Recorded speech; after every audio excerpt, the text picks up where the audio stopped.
You ask Tiger to solve. This deals with linear equations with one unknown.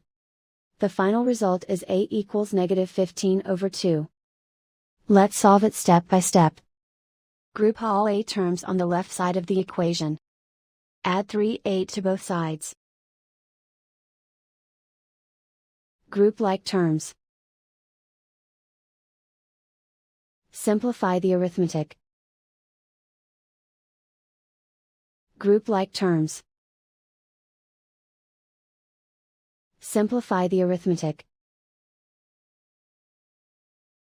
Group all constants on the right side of the equation. Add 10 to both sides. Simplify the arithmetic.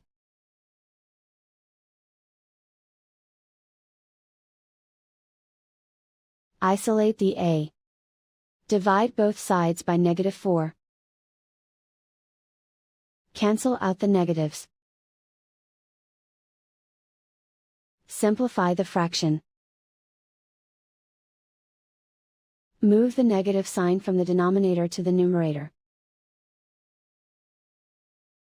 Find the greatest common factor of the numerator and denominator.